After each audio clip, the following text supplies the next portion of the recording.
तो बेटा अभी तक हमने पढ़ा था मॉलिक्यूलर ऑर्बिटल थ्योरी में energy profile of bonding molecular orbital and anti bonding molecular orbital. आपने समझा था कि अगर कोई भी दो एटॉमिक ऑर्बिटल्स, जैसे हमने एक बार एनर्जी प्रोफाइल को फिर से बना लेते हैं, एनर्जी प्रोफाइल हमने बनाया और हमने समझा था कि अगर कोई दो atomic there are two atomic orbitals AO, atomic orbital A and other one is atomic orbital B, both are approximately of same energy level. When these two atomic orbitals overlap in same phase, okay, अगर same face में ये करते हैं then they will make a bonding molecular orbital, and if they are combined in opposite phase they make a anti-bonding molecular orbital. Bonding molecular orbital having energy बिल्कुल कम रखते हैं and the maximum of bonding anti-bonding molecular orbital energy, right? It means ये हुआ कि अगर मैं energy profile की बात करूं, यहाँ पर एनर्जी की बात हो रही है, तो यहाँ से निकल कर आया कंक्लूजन कि energy of ABMO is greater than energy of atomic orbitals A or B, and which is greater than energy of BMO, bonding molecular orbital. फिर मैंने आपको बताया कि अगर यहाँ पर मैं स्टेबिलिटी की बात करूँगा तो स्टेबिलिटी जस्ट इसका उल्टा हो जाएगा स्टेबिलिटी, और स्टेबिलिटी में energy of bonding molecular orbital will be greater than stability of atomic orbitals A or B, then stability of ABMO, यानी ABMO की स्टेबिलिटी सबसे कम होगी, ABMO की स्टेबिलिटी सबसे कम होगी। अब आप समझिए जरा, ABMO की स्टेबिलिटी सबसे कम है, इसका मतलब ये हुआ कि ABMO से बनने वाला बॉन्ड एटॉमिक ऑर्बिटल से बनने वाले बॉन्ड से भी बेकार होगा। यानी बैलेंस बॉन्ड थ्योरी के जरिए जो बॉन्ड बनता था उससे भी कम स्टेबिलिटी होगी ABMO से बनने वाले बॉन्ड की। एटॉमिक ऑर्बिटल से बनने वाले बॉन्ड की जो एनर्जी होगी या स्टेबिलिटी होगी वो वही होगी जो बैलेंस बॉन्ड थ्योरी के अकॉर्डिंग बॉन्ड बनने की स्टेबिलिटी होती थी, और सबसे ज़्यादा स्टेबिलिटी होगी बॉन्डिंग मॉलिक्यूलर ऑर्बिटल की। हमने जैसा कि आपको बताया था कि ये आपके एटॉमिक ऑर्बिटल्स यहाँ पे एज ए वेव लिए जाते हैं और उसके बाद उनका इंटरफेरेंस के नज़रिए से उन्हें देखा जाता है, और इंटरफेरेंस जब होता है तो कंस्ट्रक्टिव इंटरफेरेंस के बाद हमें बॉन्डिंग मॉलिक्यूलर ऑर्बिटल मिलता है, और डिस्ट्रक्टिव इंटरफेरेंस के बाद हमें एंटी बॉन्डिंग मॉलिक्यूलर ऑर्बिटल मिलता है। बॉन्डिंग मॉलिक्यूलर ऑर्बिटल में कौन कौन से ऑर्बिटल होते हैं, like sigma 1s, sigma 2s, sigma 2pz, पाई 2px, पाई 2py, ये सब होते हैं बेटा। बिल्कुल इसी तरीके से आप इसको स्टार में रिप्रेजेंट कर दीजिए तो एंटी बॉन्डिंग मॉलिक्यूलर ऑर्बिटल्स बन जाएंगे like sigma star 1s, sigma star 2s, pi star 2px, pi star 2py, sigma star 2pz। इस तरीके से यहाँ पर ये बन जाते हैं। अब आप समझिएगा ज़रा कि इसको, ये आपका BMO है, ये ABMO है। चलिए अब हम इनके शेप्स देख लेते हैं कि आखिर इनके शेप्स कैसे होते हैं और वो किस तरह से बनते हैं और किस तरह के शेप होते हैं। उसके बाद हम उनको उन मॉलिक्यूलर ऑर्बिटल्स के अंदर, बॉन्डिंग मॉलिक्यूलर ऑर्बिटल्स के अंदर इलेक्ट्रॉन की फिलिंग के तरीके देखेंगे कि अगर इलेक्ट्रॉनिक कन्फिगरेशन डेवलप की जाए तो इलेक्ट्रॉन फिलिंग किन किन रूल्स को फॉलो करेगी।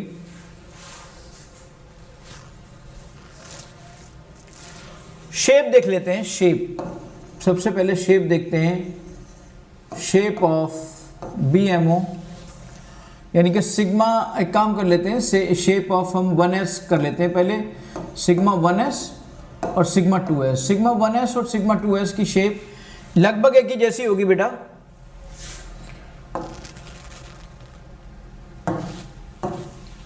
मान लीजिए मैं यहाँ पर ऐसा ले रहा हूँ ये, और और ये आपका सपोज करिए ये आपका है, और दूसरा आपका ए कोई ऑर्बिटल है और वो प्लस में है, दूसरा बी ऑर्बिटल है और वो आपका वो भी प्लस में है। दोनों ऑर्बिटल आपस में मिलते हैं, मिलने के बाद जैसे इसका बेटा सिंगल पॉइंट ये है ना, दोनों ऑर्बिटल आपस में मिलते हैं तो ऑब्वियसली कंस्ट्रक्टिव इंटरफेरेंस होगा, और यहाँ से बनेगा, ये जब ओवरलैप करेंगे तो आप सब जानते हो इनकी जो ओवरलैपिंग है वो ओवरलैपिंग तो एक तरह से हेड ऑन ओवरलैपिंग होगी ना, ये हेड ऑन ओवरलैपिंग होगी, यानी कि यहाँ से जो बनेगा वो कैसा बनेगा, सिग्मा बनेगा। तो अब ये तो हो गया कॉन्सेप्ट वीबीटी का, लेकिन बनेगा तो यहाँ सिग्मा ही, लेकिन वो इस तरह से बनेगा जिससे कि आपको, मतलब इसको मैं ऐसे कर सकता हूँ, अच्छे से और दिखा सकता हूँ। देखिए कैसे क्या होगा वो मैं आपको बताना चाहूँगा कि यहाँ वो बनेगा तो ऐसे ही, लेकिन वो ऐसे बनेगा, ऐसे ये। अब यहाँ पे क्या होगा, ये आपका ये दो वो हैं, और इस तरीके से ये आपका सिग्मा 1s इसे बोल दो, या अगर ये आपके 1s मिल रहे थे तो सिग्मा 1s बनेगा, अगर ये 1s और 1s मिलेंगे तो सिग्मा 1s मिलेगा, और अगर ये 2s और 2s मिलेंगे तो ये सिग्मा 2s बनेगा। इस तरह से सिग्मा 2s बनेगा, ये आपका तब सिग्मा 2s बनेगा। याद रखिएगा यहाँ पे सिग्मा क्यों यूज़ हुआ, क्योंकि इन दोनों में जो केवल एक ही तरह की ओवरलैपिंग पॉसिबल है। हमने देखा था कि यहाँ पे along internuclear axis, axial overlapping नहीं है, axial overlapping sorry along internuclear axis ही ओवरलैपिंग पॉसिबल है, जिसे हम हेड ऑन ओवरलैपिंग कहते हैं बेटा, ठीक है। फिर यहीं पर अगर हम शेप की बात करें कि shape of sigma star 1s और सिग्मा स्टार 2s, यहीं पे हम शेप की बात कर लेते हैं। मान लीजिए ए ऑर्बिटल है, कोई दूसरा बी ऑर्बिटल है, दोनों आपस में मैच करते हैं, लेकिन एक का फेस प्लस है, दूसरे का फेस माइनस है, यानी अपोजिट फेस में वो इंटरेक्ट कर रहे हैं, अपोजिट फेस में एक दूसरे के क्लोज आ रहे हैं और ओवरलैपिंग कर रहे हैं। और जब कोई चीज़ बेटा याद रखिएगा, जैसे ऐसे ये बैलेंस बॉन्ड थ्योरी में इस तरीके से ये ओवरलैप करते हो, ये प्लस होता है, ये माइनस होता, ये तो वीबीटी के हिसाब से हो गया। तो याद रखिएगा जब ऐसा कुछ होता है ना वीबीटी में, तो वहाँ तो कोई बॉन्ड ही नहीं बनता है, लेकिन यहाँ पे क्या होगा कि ये जो प्लस होगा, ये प्लस एक नोडल प्लेन एक बीच में क्रिएट हो जाएगा बेटा, और ये जो प्लस होगा, ये प्लस एक छोटी सी जगह पर ऐसे सिमट के रह जाएगा, और माइनस एक छोटी सी जगह पर ऐसे सिमट के रह जाएगा, यानी ऑर्बिटल और छोटा होता चला जाएगा, ऑर्बिटल और छोटा होता चला जाएगा, तो इलेक्ट्रॉन के पाए जाने की प्रोबेबिलिटी और कम हो जाएगी। इलेक्ट्रॉन की प्रोबेबिलिटी और कम हो गई तो इसका मतलब ये हुआ कि आपका ये बन गया sigma star 1s, sigma star 1s। अगर यहाँ पे आपने 1s यूज़ किया था तो ये 1s यूज़ किया था, तो ये आपका सिग्मा स्टार 1s आ जाएगा। और अगर आप यहाँ पर 2s यूज़ करेंगे तो ये आपका सिग्मा स्टार 2s आ जाएगा बेटा। इस बात को आपने क्लियर करके समझ लिया होगा कि किस तरीके से क्या होता है। अब मेरी बात को समझिएगा ध्यान से ज़रा।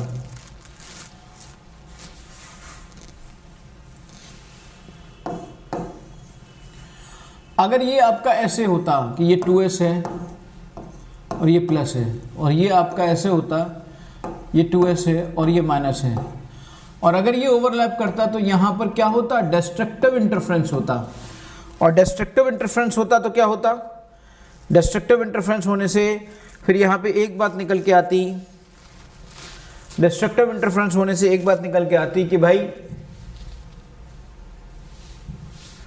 डिस्ट्रक्टिव इंटरफ्रेंस होता तो क्या होता, डिस्ट्रक्टिव इंटरफ्रेंस होने से एक बात निकल के आती कि वहाँ पर एक नोडल प्लेन क्रिएट करता, और इस तरीके से ये आपका प्लस आ जाता और इस तरीके से ये आपका माइनस आ जाता, and it will become sigma star 2s, और इसको फिर सिग्मा स्टार 2s कहते। तो डिस्ट्रक्टिव इंटरफ्रेंस से आपका ये बन गया, कंस्ट्रक्टिव इंटरफ्रेंस से आपका ये बन गया। इस तरीके से चीज़ें आपकी सॉल्व हो जाती हैं। ओके, चलिए बेटा, अब हम बात करते हैं शेप ऑफ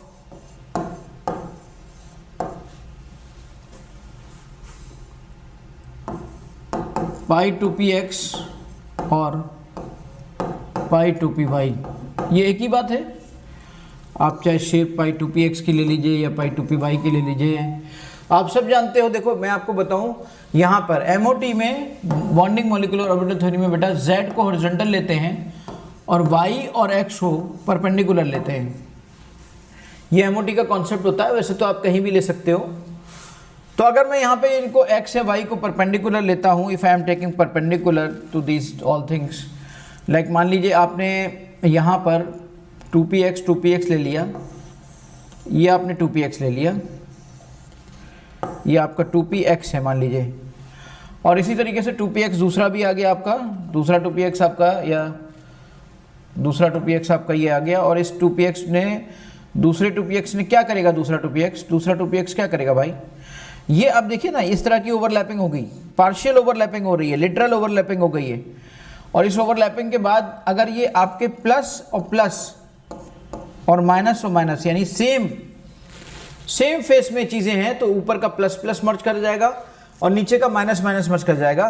ये 2px मर्ज कर जाएगा, इस तरीके से ये बनाएगा पाई 2px।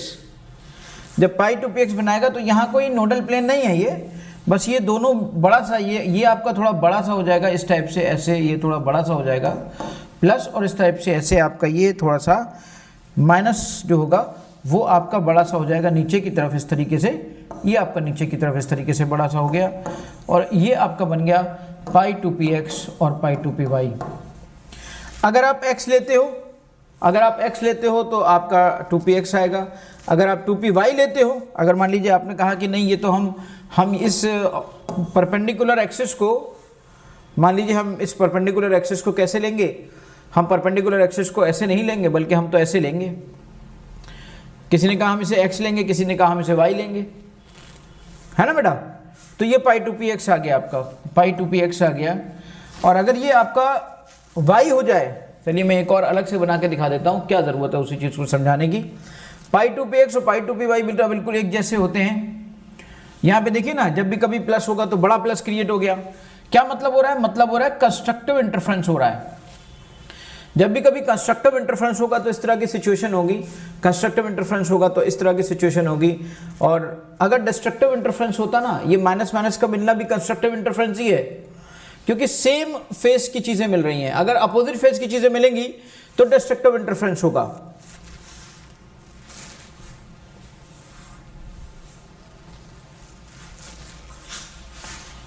मान लीजिए मैं यहां से लेके चलता और मैं इसको y ले लेता, if I am taking this is y, मान लीजिए सपोज करिए y ले लेता, और मैं इस तरीके से इसको 2py लेता और दूसरे वाले को भी 2py लेता, देखिए।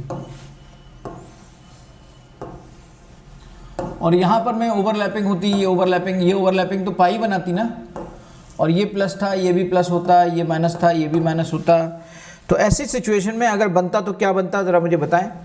ऐसी सिचुएशन में ऑब्वियसली जो एक बड़ा सा प्लस ऊपर आता और एक बड़ा सा माइनस नीचे आता, और ये केवल उन दोनों को अलग करने के लिए एक लाइन है। It is not a nodal plane, ये कोई नोडल प्लेन नहीं है बेटा, and it will be called as pi 2py।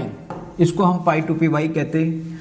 और यहाँ पर दोनों आपके 2py आपस में मिलकर पाई 2py बनाते हैं, ये पाई 2py बन जाता।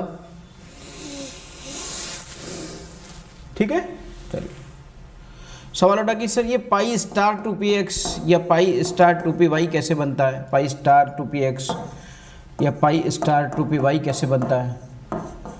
तो हमने कहा चलिए उसको भी देख लेते हैं कि ये दोनों कैसे बनते हैं, ये किस तरह के दिखते हैं। लेट्स सी, मान लीजिए पाई स्टार 2px, स्टार का मतलब हुआ एंटी बॉन्डिंग मॉलिक्यूलर ऑर्बिटल, यानी अपोजिट फेस में मिल रहे होंगे। अपोजिट फेस का मतलब हुआ कि अगर मान लीजिए मैं इसको लेता हूँ, इसको मैं एज ए प्लस लेता हूँ और ये इस तरीके से लेता हूँ, तो दूसरे वाले को मैं इसको प्लस माइनस लूँगा। दूसरा वाला अगर मैं बनाता हूँ और इस तरीके से बनाता हूँ तो ये माइनस प्लस होगा, यानी दोनों अपोजिट फेस के मिल रहे हैं। मान लीजिए ये 2px है और ये भी 2px है, दोनों आपस में मिल रहे हैं लेकिन अपोजिट फेसेस में मिल रहे हैं। जब अपोजिट फेस होगा तो क्या बनेगा, डिस्ट्रक्टिव इंटरफ्रेंस। डिस्ट्रक्टिव इंटरफ्रेंस में नोडल प्लेन क्रिएट होते हैं, आपको पता है डिस्ट्रक्टिव इंटरफ्रेंस में नोडल प्लेन क्रिएट होते हैं। तो नोडल प्लेन यहाँ पे क्रिएट हो गया बेटा,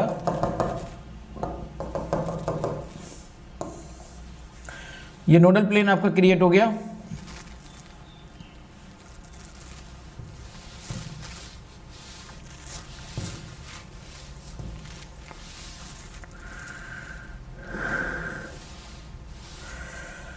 तो अब देखिए ये आपका नोडल प्लेन हो गया, तो ये प्लस है, ये दूर छोटा सा प्लस पतला सा हो जाएगा, ये दूर छोटा सा माइनस हो जाएगा, दूर दूर हो जाएंगे क्योंकि और कुछ नहीं कर सकते तो यही कर सकते हैं। इस तरीके से ये प्लस माइनस हो जाएगा। It will be pi star two P x. और अगर आप इसको मान लीजिए y की तरीके से ले लेते तो यही pi star two p y इसी तरीके का होता बेटा, इसी तरीके का pi star two p y भी होता, इसी तरीके का pi star two p y भी होता। ओके, अब कौन सा बचा? अब बचा आपका sigma two p z, sigma two p z और sigma two p y, sigma two p z, चलो भाई सिग्मा टू पी जेड ये बचा, और sigma star two p z बचा, sigma star two p z बचा। Let's see sigma two p z कैसे बनेगा और उसको कैसे हम बना सकते हैं। हमने पहले कहा था मॉलिक्यूलर ऑर्बिटल थ्योरी में जेड एक्सिस को हॉरिजॉन्टल लिया जाता है। अभी भी थोड़ी देर पहले मैंने बताया था, फिर से बता दूं कि आपका मॉलिक्यूलर ऑर्बिटल थ्योरी में जेड एक्सिस को हॉरिजॉन्टल लिया जाता है, जबकि बैलेंस बॉन्ड थ्योरी में एक्स एक्सिस को हॉरिजॉन्टल लिया जाता है। ले कहीं भी सकते हो, लेकिन इस थ्योरी ने पर्टिकुलरली ये वाला तरीका यूज किया है। अगर इस तरीके से किया है तो उसका मतलब हॉरिजॉन्टल आपको बनाना पड़ेगा और उसको z दिखाना पड़ेगा। तो मैं अगर इस 2px मान लीजिए ऐसा है और ये आपका 2pz है, क्योंकि इसको आप z दिखा रहे हो, ये एक्सिस आपकी z है और ये एक्सिस आपकी y कह दो या x कह दो या कुछ भी कह दो। अब आपने इसको क्या कहा? 2pz, ठीक। अब दूसरा वाला कोई ले लीजिए, दूसरा वाला मान लीजिए आपने इसी के अलोंग तो लेंगे आप, तो दूसरा वाला आप इसके अलोंग ही तो लेंगे, तो उसमें ऑब्वियसली जो यहाँ ओवरलैपिंग हो रही है वो क्या बनाएगी? सिग्मा ही तो बनाएगी। 2pz आपने दूसरा वाला भी ले लिया। अब देखिए क्या हो रहा है, ये प्लस है, ये भी प्लस है, ये माइनस है, ये भी माइनस है, यानी दो सेम फेस अपने आप में ओवरलैप कर रहे हैं। तो ऑब्वियसली वहां पर क्या बनेगा? कंस्ट्रक्टिव इंटरफ्रेंस होगा। अब यहाँ पे क्या होगा? यहाँ पे होगा कंस्ट्रक्टिव इंटरफ्रेंस। और कंस्ट्रक्टिव इंटरफ्रेंस में क्या होगा? बॉन्डिंग मॉलिक्यूलर ऑर्बिटल क्रिएट होगा। बॉन्डिंग मॉलिक्यूलर ऑर्बिटल क्रिएट होने से क्या होगा भाई? Let's see bonding molecular orbital कैसे क्रिएट होगा। देखिए यहाँ पे मैं आपको बताऊँ, ये आपका इस टाइप से एक्सिस के अलोंग होगा कि ये जो दोनों चीज़ें आपस में मिल रही हैं, प्लस प्लस मिलके, जैसे वहाँ पर एम्पलीट्यूड होता था ना कंस्ट्रक्टिव इंटरफ्रेंस में कि दो वेव का एम्पलीट्यूड मिलकर बड़ा एम्पलीट्यूड बन जाता था, इसी तरीके से यहाँ पे प्लस प्लस का रीजन बड़ा रीजन बन जाएगा। कैसे बड़ा रीजन बन जाएगा? देखिए ये प्लस खूब बड़ा सा हो जाएगा, ये प्लस आपका खूब बड़ा सा, ये प्लस हो जाएगा आपका खूब बड़ा सा, और इस तरीके से ये आपका छोटे छोटे माइनस हो जाएंगे, ये छोटा माइनस हो जाएगा और ये छोटा माइनस हो जाएगा। ये आपका बनेगा sigma 2pz। It will B sigma 2pz।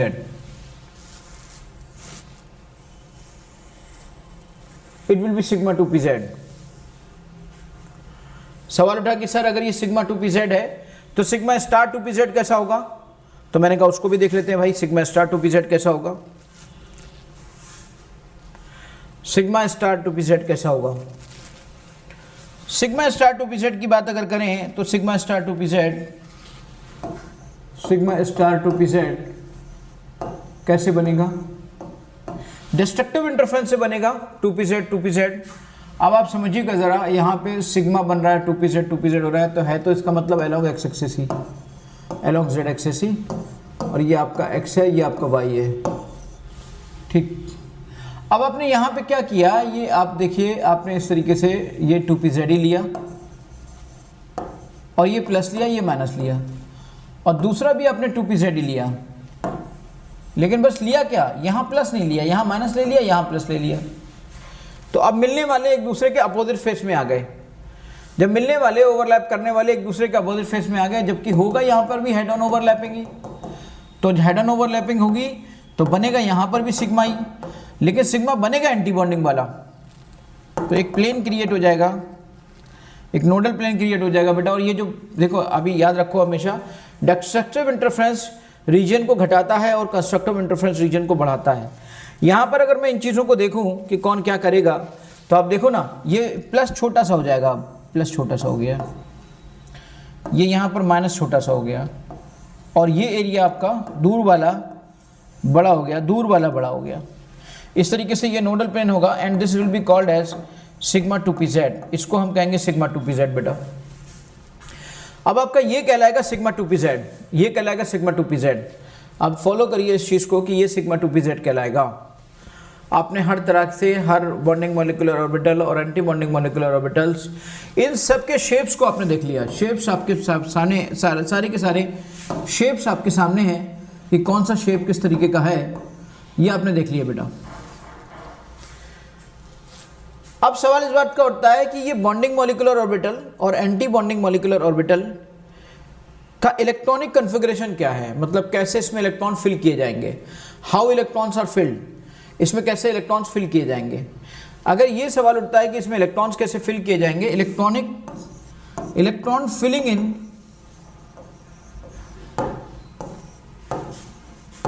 BMO and ABMO। याद रखिएगा कि BMO और ABMO जो भी इलेक्ट्रॉन फिलिंग किया जाएगा, दे विल फॉलो 3 रूल्स। जैसे आप वैलेंस बॉन्ड थ्योरी में इलेक्ट्रॉन्स को फिल करते थे, आपने इलेक्ट्रॉनिक कॉन्फ़िगरेशन को देखा था, तो वहाँ पे 3 रूल्स बनते थे, चलते थे। बिल्कुल ऐसे ही रूल्स यहाँ पर भी चलेंगे। Follow 3 rules.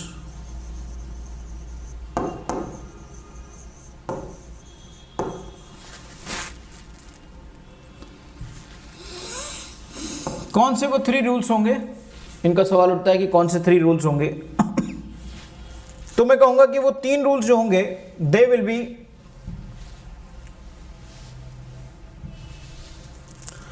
वो कौन से 3 रूल्स होंगे, तो मैं कहूंगा वो 3 रूल्स जो होंगे उनको मैं कह सकता हूं, नंबर 1 अवाहू प्रिंसिपल,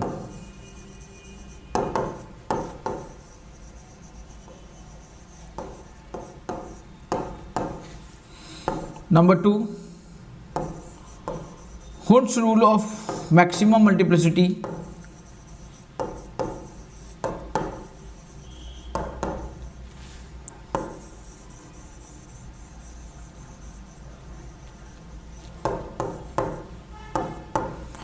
और नंबर 3 Pauli's exclusion principle,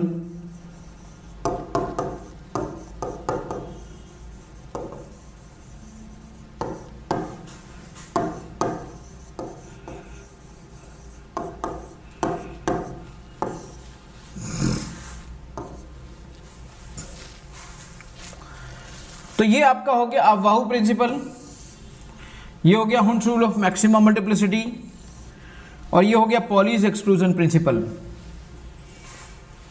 ठीक है बेटा।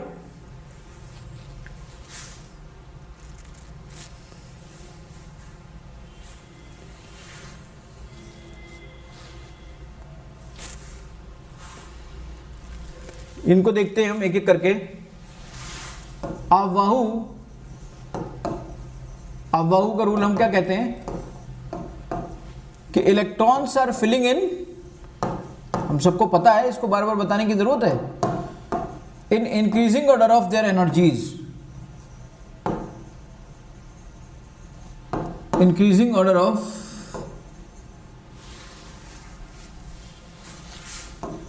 Their energies. इसको तो मुझे बताना ही नहीं चाहिए, अभी अभी आपने थोड़े दिन पहले ही तो पढ़ा ही है।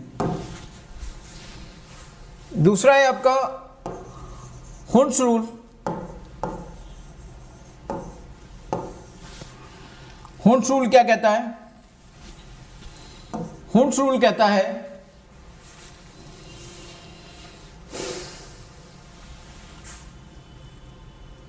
कि पहले आपके सिंगल सेम एनर्जी ऑर्बिटल्स में, same energy orbitals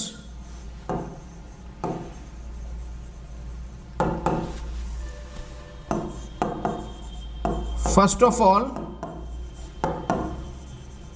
single electrons are filled, single electrons are filled,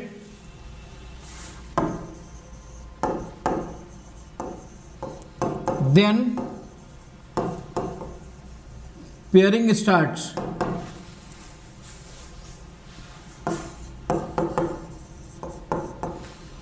जैसे मैं आपको बताऊं पाई 2px और पाई 2py की एनर्जी अप्रोक्सीमेटली सेम होती है, तो ये सेम एनर्जी लेवल की चीजें हो गई।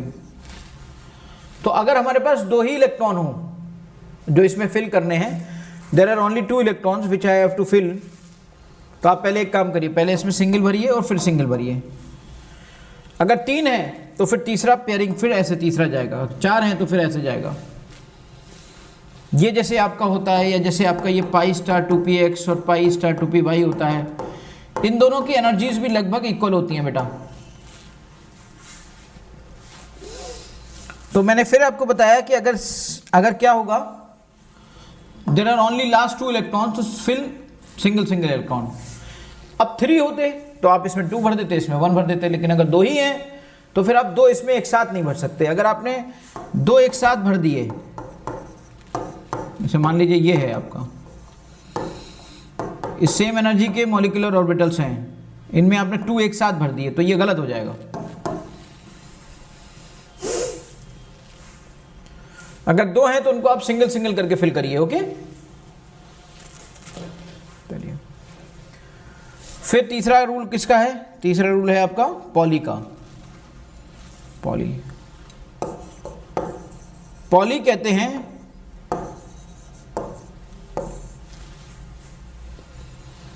मैक्सिमम 2 इलेक्ट्रॉन्स आर फिल्ड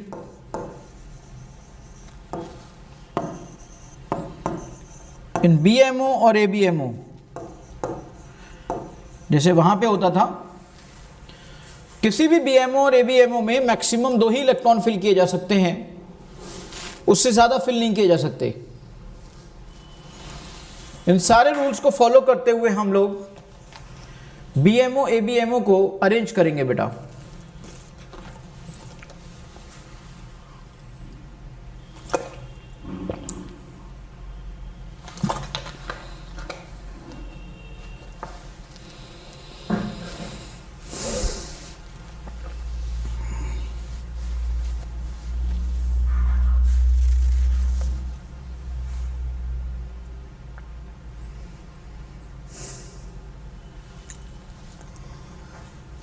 इससे पहले कि हम इनका इलेक्ट्रॉनिक कॉन्फ़िगरेशन देखें, हम आपको बता दें कि ये जो हम MOT के जरिए, अकॉर्डिंग टू MOT के जरिए जो हम डिसाइड करते हैं, बनाते हैं,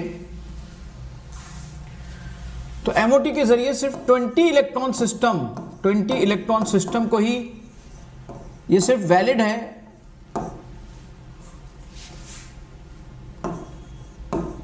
के लिए वैलिड है।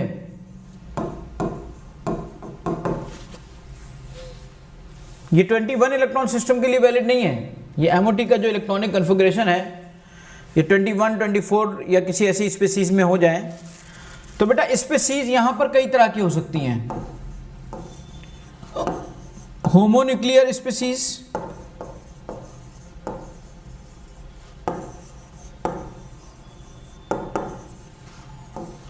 और हेट्रोन्यूक्लियर स्पीसीज।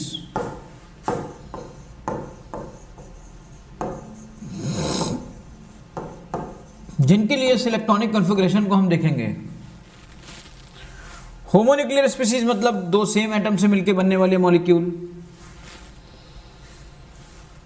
हेट्रोन्यूक्लियर स्पीसीज मतलब 2 डिफरेंट एटम से मिलकर बनने वाले मॉलिक्यूल्स। होमोन्यूक्लियर में जैसे आपका हाइड्रोजन है, हाइड्रोजन प्लस है। अब आप मुझे बताओ, हाइड्रोजन कितने इलेक्ट्रॉन सिस्टम है? हाइड्रोजन 2 इलेक्ट्रॉन सिस्टम है।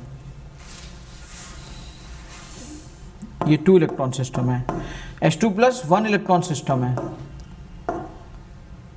Be2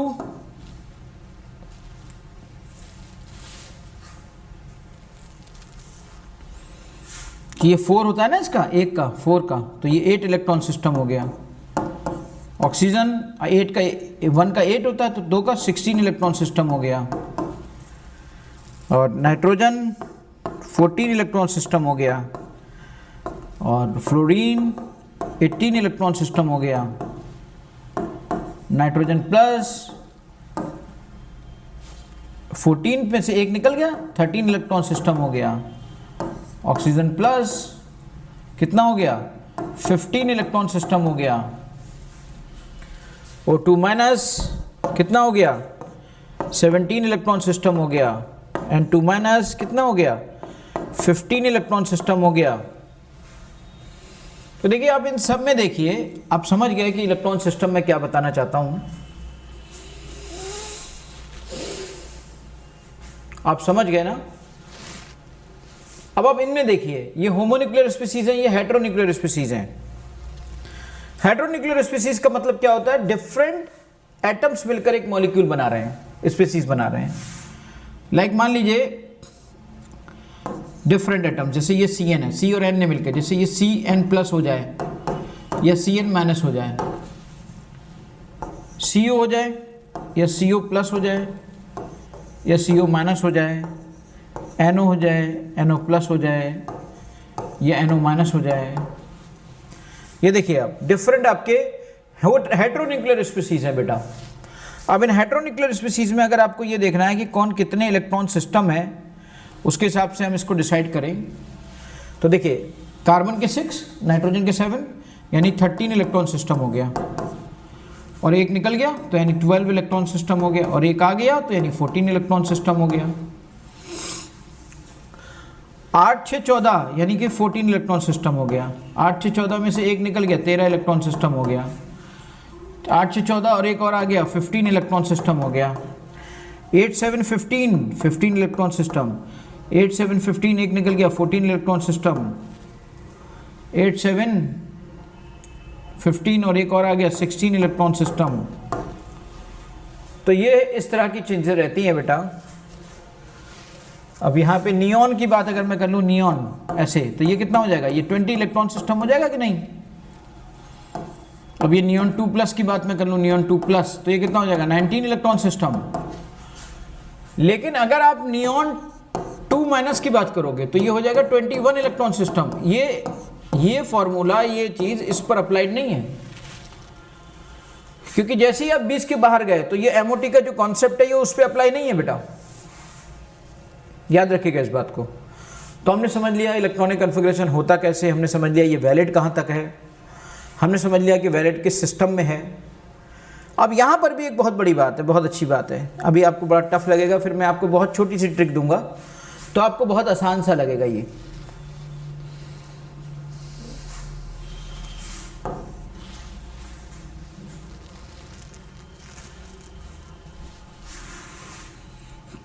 यहाँ का कॉन्सेप्ट होता है कि एक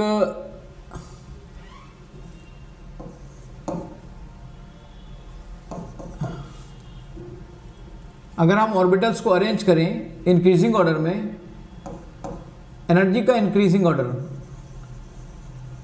तो ये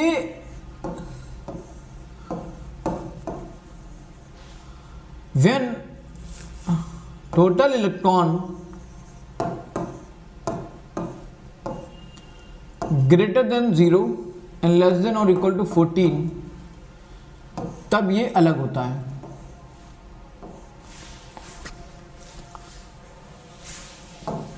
और जब ये आपका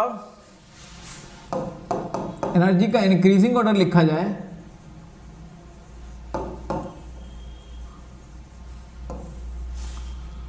when total electron greater than 14 and less than और इक्वल टू 20 हो, तब ये अलग होता है बेटा। सवाल उठाइए कैसे, क्या डिफरेंस होता है, क्यों डिफरेंस होता है भाई। मैंने कहा चलिए पहले एक एक करके लिख कर देखते हैं, फिर समझते हैं कि ऐसा क्यों होता है। सबसे पहले आता है सिग्मा 2s, सिग्मा 1s, फिर आता है सिग्मा 2s।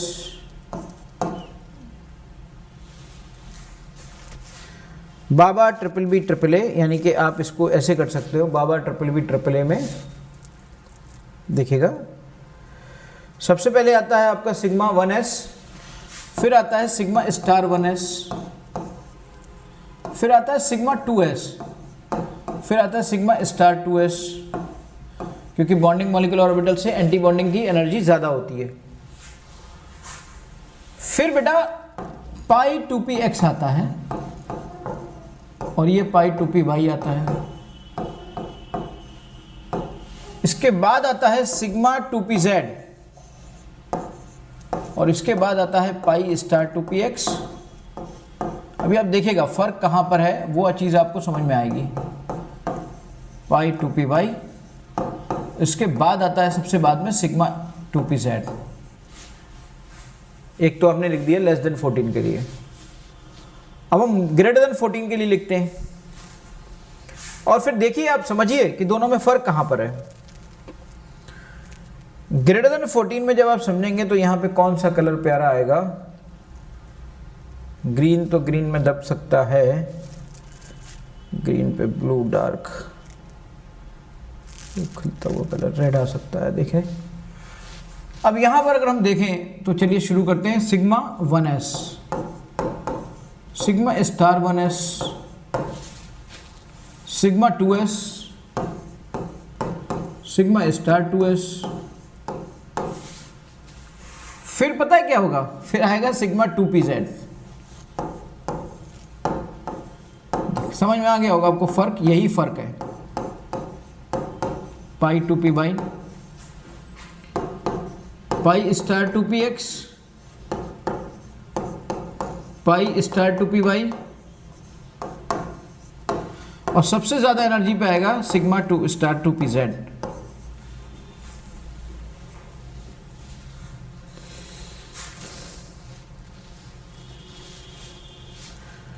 अब जरा इस पूरी कहानी में समझिए तो क्या डिफरेंस है। मुझे तो एक डिफरेंस समझ में आता है कि जब 14 से कम था तो सिग्मा 2pz की एनर्जी ज्यादा हो गई, और जब 14 से ज्यादा था तो सिग्मा 2pz की एनर्जी कम हो गई। देखिए ना, इसके बाद आया तो इसका मतलब इससे ज्यादा है इसकी एनर्जी, और यहां पर इससे पहले आया इसका मतलब इसकी एनर्जी कम है, क्योंकि जो बाद में आ रहा है उसकी एनर्जी ज्यादा है और जो पहले आ रहा है उसकी एनर्जी कम है। इसका मतलब यह हुआ कि यहां पे जो मेन डिफरेंस आया वो इसका आया, समझ गए। सिग्मा 2pz का मेन डिफरेंस आया। एक्चुअली क्या होता है, सिग्मा की ओवरलैपिंग होती है, मैक्सिमम साइज उसका निकल आता है प्लस साइज का, तो एनर्जी कहीं पर बढ़ जाती है कहीं पे घट जाती है, ये पाई की कंडीशन में ऐसा आता है। खैर, सवाल उठा कि सर हम इसको कैसे, इतना लंबा चौड़ा तो हम याद नहीं रख पाएंगे, तो हम इसे याद कैसे करें, मतलब आपको इसी ट्रिक बता दीजिए। देखो बेटा, एक छोटी सी ट्रिक बताता हूँ। हमारे कानपुर में एक बाबा बिरयानी वाले हैं, वो बड़े मशहूर हैं। जैसे आप लखनऊ में आपका टुंडे कबाबी है, ऐसे कानपुर में एक बाबा बिरयानी है।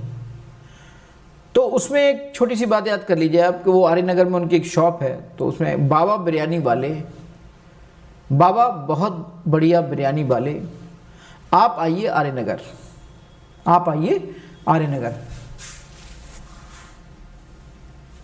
तो देखिए इसकी ट्रिक मैं आपको बता दूं, बाबा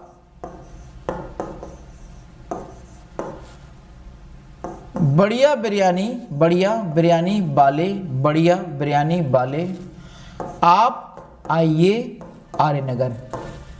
बाबा BBBAA, बाबा ट्रिपल, और छोटे में से आप जानना चाहते हो तो इसका मतलब होगा बाबा BBBAA, बाबा बढ़िया बिरयानी वाले,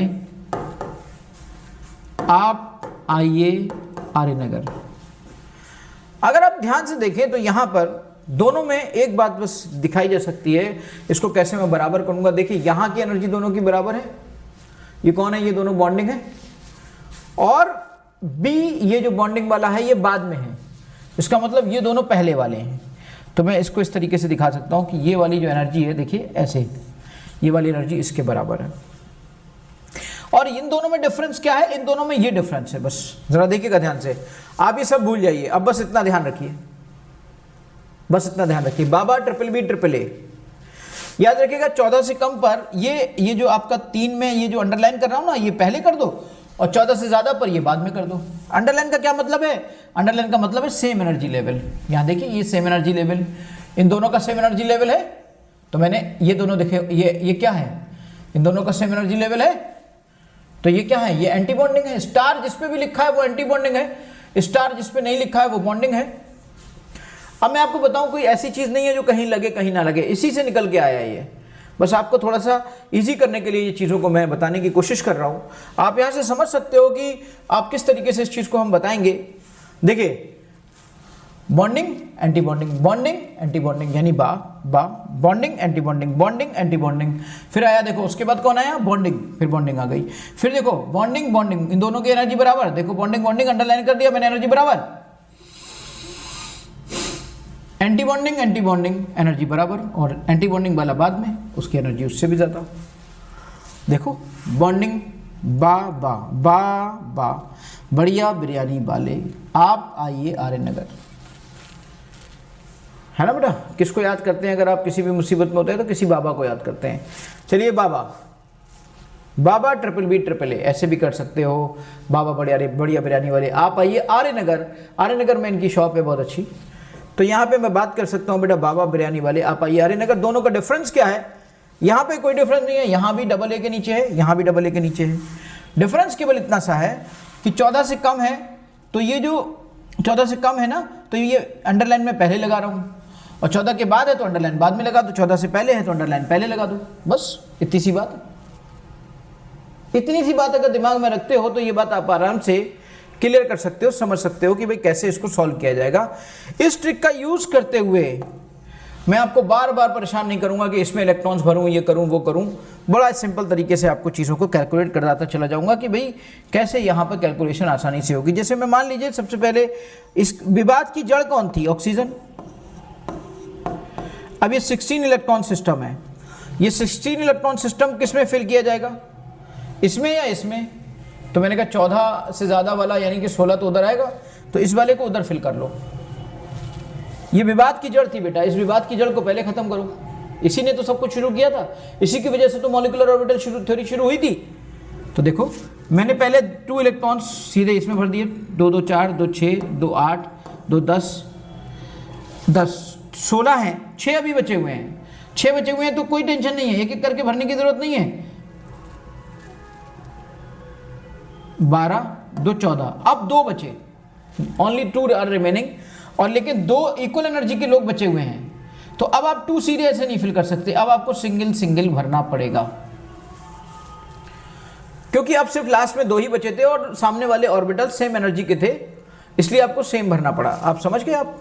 अब देखिए इस ऑक्सीजन मॉलिक्यूल को यहां पर आपको अनपेड इलेक्ट्रॉन 2 मिल गए, अनपेड इलेक्ट्रॉन 2 मिल गए, अनपेड इलेक्ट्रॉन आपको 2 मिल गए। इसका मतलब ये हुआ ये आपका मॉलिक्यूल पैरामैग्नेटिक हो गया। भैया टेंशन बहुत बड़ी थी, खत्म हो गई। इसी टेंशन की वजह से तो पूरी मॉलिक्यूलर ऑर्बिटल थ्योरी डेवलप हो गई। चलो कम से कम इतना कुछ करने के बाद अल्टीमेटली ऑक्सीजन मॉलिक्यूल को पैरामैग्नेटिक इस थ्योरी ने प्रूव कर दिया। और अच्छी बात यह है कि वहां पर प्रैक्टिकली जितना मैग्नेटिक मोमेंट हमें ऑब्जर्व हो रहा था उतना ही मैग्नेटिक मोमेंट इस थ्योरी से भी ऑब्जर्व होता है। जब यहां पर मैं म्यू की वैल्यू को, एन की वैल्यू यानी कि नंबर ऑफ अनपेड इलेक्ट्रॉन यहाँ पे 2 है बेटा, और म्यू की वैल्यू आप निकालोगे ना, म्यू इज इक्वल टू आएगा √n+2 बोर मैग्नेटॉन्स। तो 2 की वैल्यू जब यहाँ पे करोगे तो ये आ जाएगा 2 और ये आ जाएगा 4, मीन्स 8 का मतलब हुआ 2.2, 2√2 और √2 होता है 1.414। तो ये हो गया आपका म्यू की वैल्यू यहाँ से निकल आई 2.82, और यही आ रहा था प्रैक्टिकली भी। तो ये बड़ी अच्छी बात है, बड़ी खुशी की बात है कि इतनी मेहनत करने के बाद अल्टीमेटली सारी प्रॉब्लम्स ऑक्सीजन मॉलिक्यूल के बारे में क्लियर हो गई। इसका मतलब ये थ्योरी हमारी बहुत एडवांस थ्योरी है, जिसने वो प्रॉब्लम जो कि बैलेंस बॉन्ड थ्योरी सॉल्व नहीं कर पा रही थी, वो प्रॉब्लम इस मॉलिक्यूलर ऑर्बिटल थ्योरी ने सॉल्व कर दी। चलिए इतना समझने के बाद हम इस चीज़ को अब आगे डिस्कस करेंगे। इसके जरिए हम बहुत सारे क्वेश्चन अभी थोड़ी देर में निकालने जा रहे हैं। सो वेरी ग्रेट क्वेश्चन, अब ग्रेट थ्योरी है ये। इसकी मदद से अभी हम बॉन्ड ऑर्डर निकालेंगे, बॉन्ड एनर्जी निकालेंगे, स्टेबिलिटी को चेक करेंगे, उनको अरेंज करेंगे। ट्रेमेंडस बेनिफिशियल थ्योरी फॉर अस।